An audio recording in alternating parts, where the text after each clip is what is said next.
Bonjour à tous et bienvenue dans Expertise en Confidence, le podcast où on aime raconter celles et ceux qui font la profession comptable, mais aussi celles et ceux qui la font bouger. Et mon invité du jour en fait clairement partie, vous allez le voir. Yann Benchora, c'est un parcours construit sur la durée, au plus près des entreprises, des dirigeants et de leurs enjeux très concrets. Expert comptable associé pour la plupart de son activité, commissaire aux comptes un peu aussi, conseil en ingénierie patrimonial, on en parlera tout à l'heure au sein du groupe CF. Il incarne une génération de professionnels qui ont compris que le métier ne pouvait plus se limiter à produire des chiffres. Il faut aussi éclairer, accompagner, anticiper et parfois la vie vous le rappelle aussi, on en parlera. Installé à Ramonville et engagé dans le développement du groupe sur la méthode toulousaine, il porte une vision exigeante de l'expertise comptable, une profession ancrée dans la relation humaine, mais pleinement tournée vers l'innovation et les nouveaux usages. Chez lui, le digital, ça n'est pas un gadget, c'est un levier pour donner du temps au conseil, de la valeur à l'échange et de la place à l'accompagnement du dirigeant. Il a d'ailleurs été un acteur majeur de la digitalisation de son entreprise. Avec lui, on va donc parler de parcours, de conviction, d'évolution du métier, de vision des choses qui peuvent amener à changer au fur et à mesure de la vie de ces parcours. Et de cette question de fond, comment rester un expert du chiffre tout en devenant chaque jour davantage un partenaire de décision. Bonjour Yann. Bonjour Reda. Alors, cette biographie, est-ce qu'elle vous correspond ? Est-ce que vous êtes retrouvé dans cette biographie ? Alors, je m'y retrouve quand même. Je suis assez exigeant quand on parle de moi, mais en fait, je vais dire Reda, c'est pas mal. La première question, elle est simple et compliquée.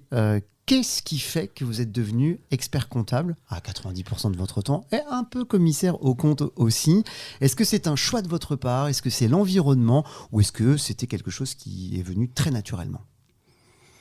Alors, c'est pas totalement naturel, mais c'est un environnement familial. Environnement familial dans l'entrepreneuriat, dans la partie finance et chiffres, qui vous apporte, qui vous amène un peu naturellement après des études plutôt scientifiques vers un parcours qui va vous faire toucher à l'économie, faire toucher au droit, à la gestion et automatiquement à la comptabilité, et au fur et à mesure vous avancez, ça vous plaît et vous vous sentez beaucoup plus en phase avec le rapport aux entreprises, le rapport à l'économie, l'incidence sur la macroéconomie de tout ce qui se passe, l'incidence de la législation, et automatiquement ça vous prend un peu plus, ça vous porte un peu plus loin, et vous finissez dans le parcours d'expertise comptable pour faire vraiment de l'accompagnement et être au plus proche des chefs d'entreprise.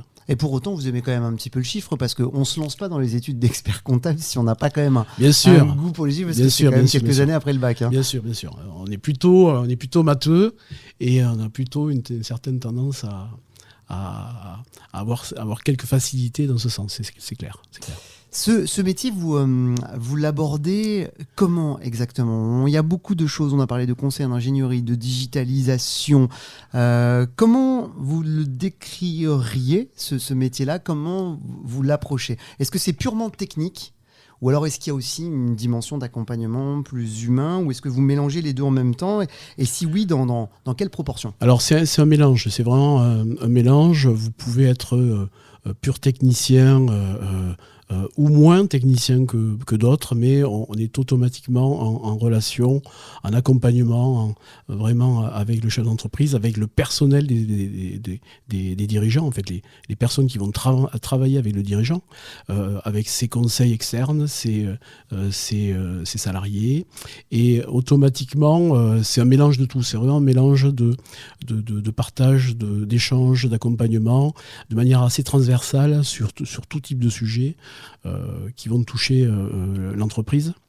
Donc à partir du moment où vous partagez ça avec le chef d'entreprise, on partage moins de chiffres, on travaille sur des chiffres, c'est la conséquence de beaucoup de travail, pour avoir une analyse assez claire et formelle un peu de ce qui s'est passé, pour éventuellement prévoir, pour analyser le futur et caler avec les objectifs du dirigeant. Mais vraiment, on va parler un peu de tout avec le chef d'entreprise. Ça va être très, très large. Ses problématiques, ses objectifs, ses tensions avec de marché, ses problématiques fournisseurs ou approvisionnement, ses problématiques de stock, ses problématiques de personnel. Et c'est vrai qu'on va se retrouver confronté à énormément de sujets, et c'est tout l'intérêt du métier. À votre sens, Yann, est-ce qu'il vaut mieux être matheux ou curieux ? Il vaut mieux être curieux, mais il faut quand même avoir une bonne maîtrise des chiffres. On peut pas devenir expert comptable si on n'a pas une certaine appétence pour les chiffres et les maths. Mais il faut être curieux.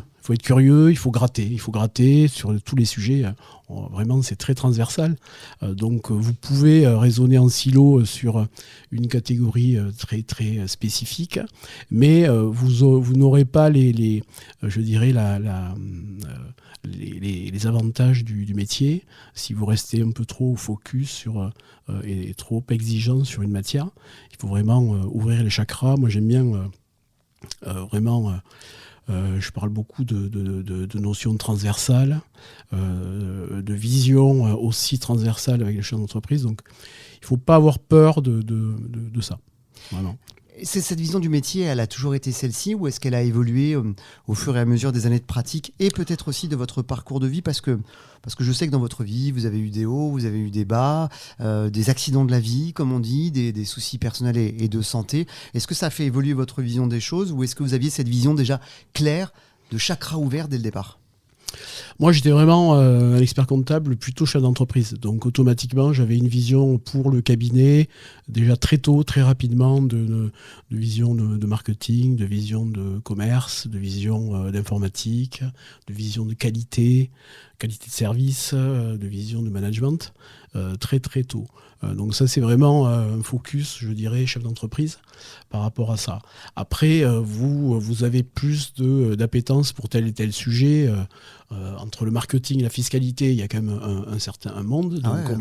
Donc, on se spécialise ou on essaie de connaître le marché, de connaître le secteur, et on se penche sur différents sujets. Donc, j'ai eu une époque très marketing, j'ai eu une époque très commerce, j'ai eu une époque très management RH, j'ai eu une époque ingénierie patrimoniale, en fait, tout ce qui est gestion de patrimoine.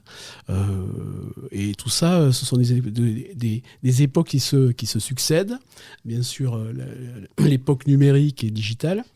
Et tout ça, ça fait un parcours de vie. Et ensuite, on tient compte de ses propres ressentis. On essaie d'avoir une analyse assez factuelle, rationnelle, tout en ayant beaucoup de bienveillance peut-être et de tempérance sur tous les sujets qui nous frappent. Et en particulier les sujets qui frappent les clients. Alors, on a traversé des périodes compliquées économiquement. C'est vrai que depuis 10 ans, c'est pas simple pour les chefs d'entreprise, même depuis 15 ans. On discutait avec certains, on disait qu'on finira notre parcours d'expert comptable avec des crises quasiment tous les 10 ans. En crise permanente. On est en crise permanente tous les 10 ans. Et en fait, on se disait qu'on avait passé toutes ces crises, que ça faisait partie de notre vie et qu'il fallait donc en tenir compte tout simplement. Dans l'évolution du métier et de la profession, il ne me semble pas que tous les experts comptables aient une approche de chef d'entreprise comme vous l'avez. Est-ce que vous avez l'impression que l'évolution du métier va plus dans votre sens ? J'avais l'impression que le métier, il y a 20, 30 ans en arrière, on était exclusivement dans le chiffre, très technique, très tableau, très Excel, et que maintenant, on rejoint finalement votre approche, qui devient presque commune, quasiment obligatoire pour pouvoir voir évoluer cette profession, et que vous embarquez un peu tout le monde. Est-ce que je me trompe en vous disant ça ? Non, t'as raison sur ce sujet-là. C'est aussi des parcours d'études, des parcours de stages. Vous faites des stages dans des cabinets aussi qui vous apportent une certaine vision, soit de la profession libérale, je dirais, avec une mission d'intérêt public et des obligations, soit un parcours beaucoup plus entrepreneurial avec du développement, aller chercher des marchés de niche, des particularités. Et là, vous vous rendez compte que c'est un marché comme une entreprise comme une autre. Il va peut-être falloir d'ailleurs développer plus ce sujet-là aussi, parce que la partie technique va être remplacée par des nouveaux outils qui arrivent. L'intelligence artificielle, on en a beaucoup parlé, mais ça se concrétise vraiment désormais avec les outils qui commencent à apparaître, les agents qu'on forme soi-même. Est-ce que c'est votre vision des choses, tout intérêt à développer cette partie-là pour que le métier existe encore ? Alors je dirais que ça, on le voit déjà depuis 5, 6, 10 ans. Tout le monde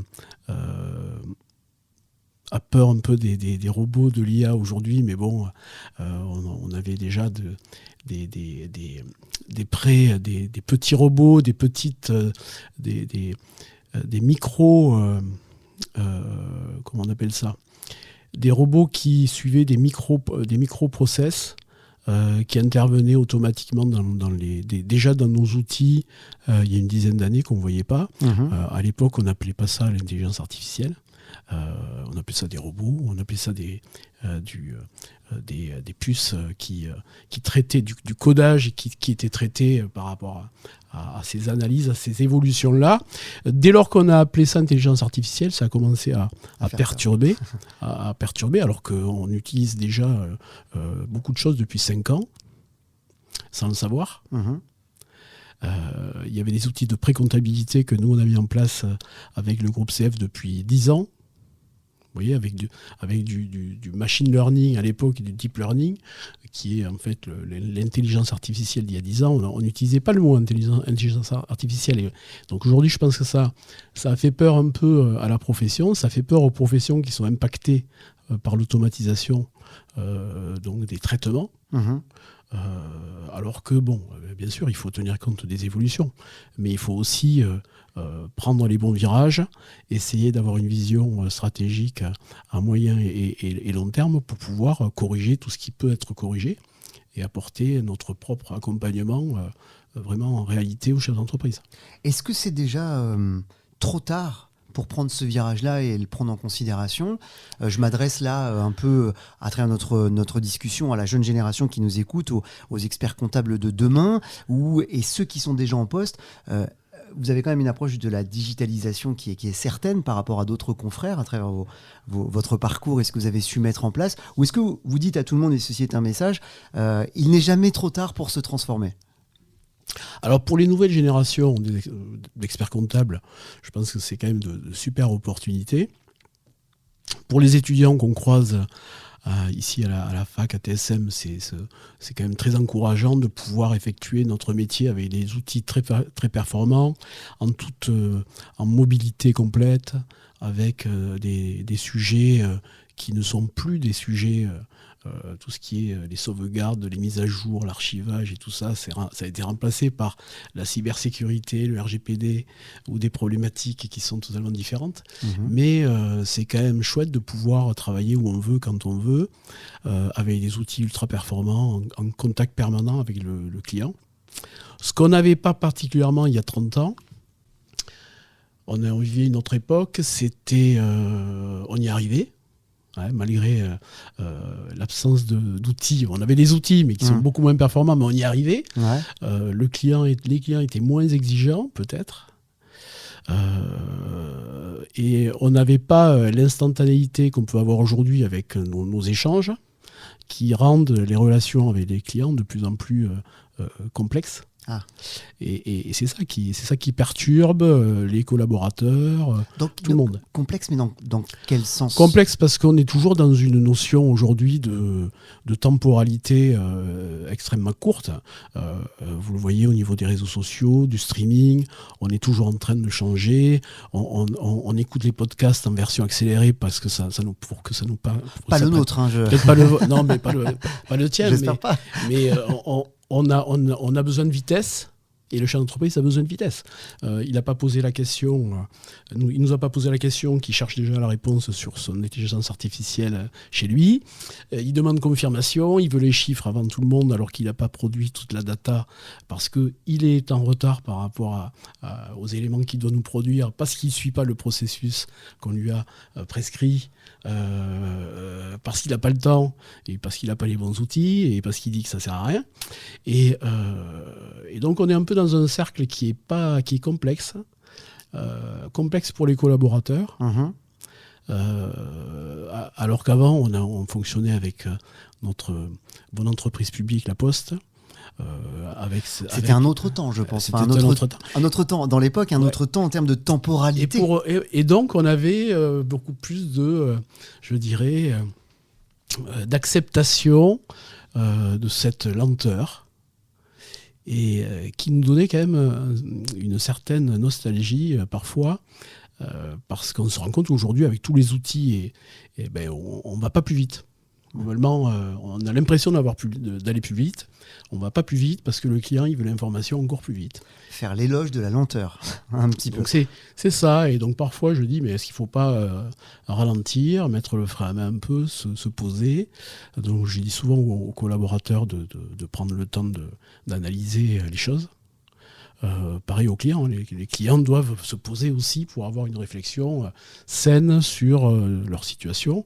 Et souvent on est pressé par le temps, on est pressé par le mail, la réponse à un mail, un coup de fil sur le portable pour pouvoir répondre dans l'urgence, un SMS, un WhatsApp. Et c'est ça qui rend complexe la relation. Est-ce que cette hauteur de vue, cet appel qui est le vôtre à ralentir un petit peu pour prendre un peu de hauteur de vue, est-ce que vous pensez que vous l'avez par votre parcours, votre chemin de vie, à la fois personnel et professionnel, ou est-ce que parce que vous êtes un acteur de la digitalisation assez précoce, rapide par rapport à d'autres sur le marché, puisque ça a été enclenché il y a 10-15 ans derrière, vous nous l'avez dit, est-ce que c'est ça qui vous permet d'avoir ce jugement maintenant en disant « il est urgent d'attendre » ? Je le dis souvent. Je dis souvent ça, je dis souvent je ne suis pas au courant. Pour bloquer le temps. Parce qu'on vous dit, vous n'êtes pas au courant. On dit, comment ça, il n'est pas au courant, il n'a pas reçu l'information. Pourquoi il n'a pas reçu l'information, il n'a pas reçu le mail, mais est-ce que je l'ai envoyé, est-ce qu'il est parti? Donc il y a tout un stress par rapport à ça. Je discutais, j'étais hier chez mon ostéo qui me parlait du stress et qui me parlait du stress par rapport au rythme. Donc le stress, ce n'est pas particulièrement la problématique technique que vous allez rencontrer sur les dossiers, c'est le rythme. Le rythme des dossiers et je dirais le rythme de l'information. Donc il faut ralentir le rythme, essayer de ralentir. Alors j'essaye de ralentir, c'est très compliqué.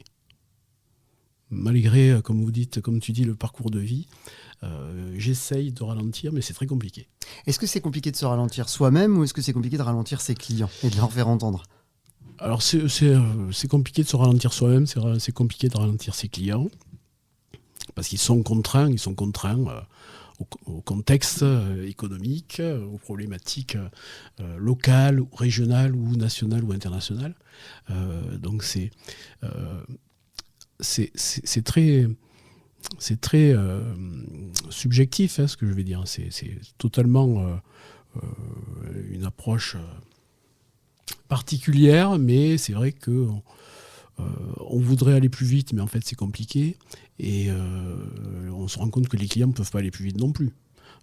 La machine peut-être, mais la machine ne pourra pas aller plus vite si on lui dit, si nous on n'est pas derrière, et si nous on ne lui prévoit pas d'aller très vite ou plus vite. Donc c'est très complexe. On est dans un univers assez complexe. Justement, cette complexité, elle s'articule aussi autour du fait que le métier est un vrai point de bascule, mais comme j'ai envie de dire presque tout le monde économique en ce moment aussi, et le marché de l'emploi aussi. Ma question, on l'aborde déjà un petit peu tout à l'heure dans notre conversation. Quelle est votre vision du métier de demain ? Il y a la facture électronique, bien sûr, mais qui est dans la continuité de tous ces outils digitaux qui se proposent à nous. Comment vous le voyez ? Avec une certaine forme d'optimisme, j'ai l'impression en tout cas dans la conversation qu'on a ensemble. Est-ce que finalement c'est pas pour vous une belle opportunité de pouvoir se concentrer sur autre chose, sur l'accompagnement et sur l'humain ? Est-ce que c'est ainsi que vous voyez le métier de demain ? Alors bien sûr, beaucoup plus d'accompagnement, beaucoup plus d'échanges sur des problématiques qui ne sont pas que des problématiques de comptabilité ou de fiscalité, parce que grâce on va dire entre guillemets, grâce à la facturation électronique, on va pouvoir peut-être avoir des informations fiables dans des délais relativement courts, sans avoir à attendre le client. Et ça, c'est encore entre parenthèses, parce que on a quand même le client qui doit avoir un impact sur la facturation électronique, c'est quand même lui le maître des clés.